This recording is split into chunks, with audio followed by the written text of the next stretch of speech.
So before we move on to trivia, are there any other takeaways from this game? Like, what was your either World Series turning moment or the moment that's going to stick out in your head from years down the road? Like, you look back and someone says, like, Grandpa, how was the 2025 World Series? And like this moment sticks in your head. What is it going to be for you? Oh man, to pick one. Whew. um, I mean, the lodged ball obviously is going to be one that I'll think back on. But honestly, to me, I'm when I think of this World Series, I'm just going to think of all the missed opportunities the Jays had. They were 3 for 17 in Game 7 with guys on running with runners in scoring position. They had guys on base pretty much every single inning. They could have ended that game 3 different times. They just could not get that last big hit. And they had traffic. They had traffic the whole game from innings 1 through 11, and they Yep. couldn't cash it in. And Yeah. the Rojas home run will for sure be one of the things I think back on. Yeah, I mean, it's going to be Rojas and Smith, like those two home runs, right? One to tie it, one to win it. For me, though, I think it's the 18 inning marathon. I mean, Yeah. that one still comes up in 2018. We talk about it where Max Muncy hit the walk off against Nathan Eovaldi in 2018. We still talk about that one. Staying up until 3:20 Eastern Standard Time in the morning to watch Freddie Freeman do that.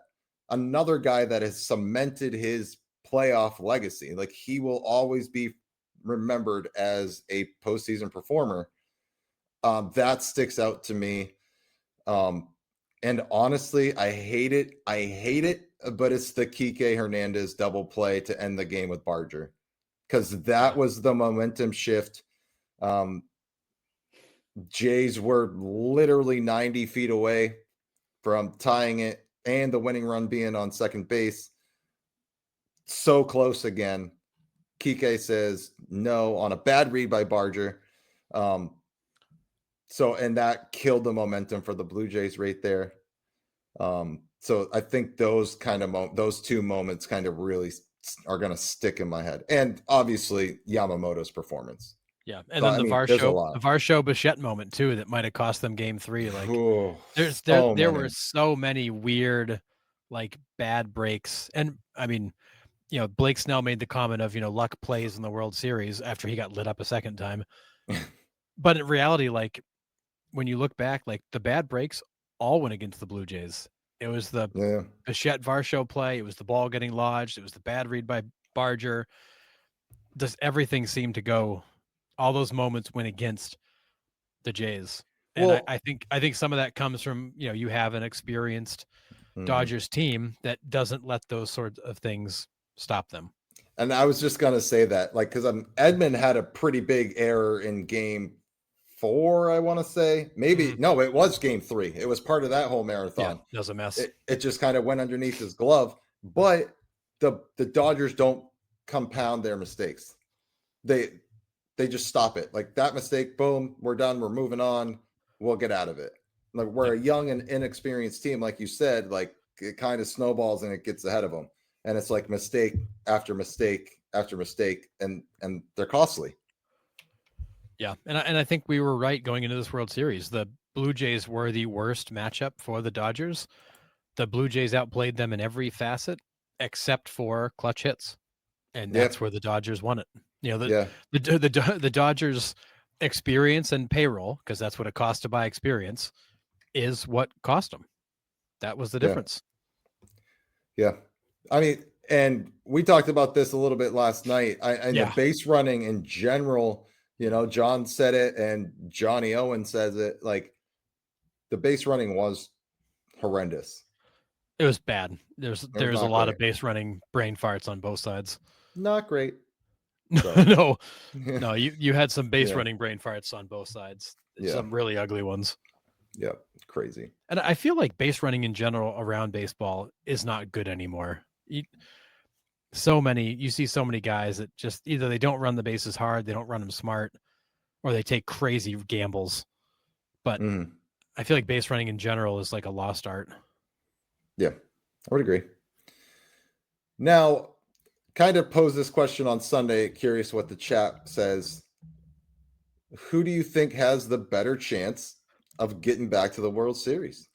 Is it the Dodgers in an NL gauntlet, or is it the Jays, who I think are clearly ahead of everybody else in the AL, minus maybe the Mariners and Yankees? They have a little bit easier road to get back to the AL side of the World Series.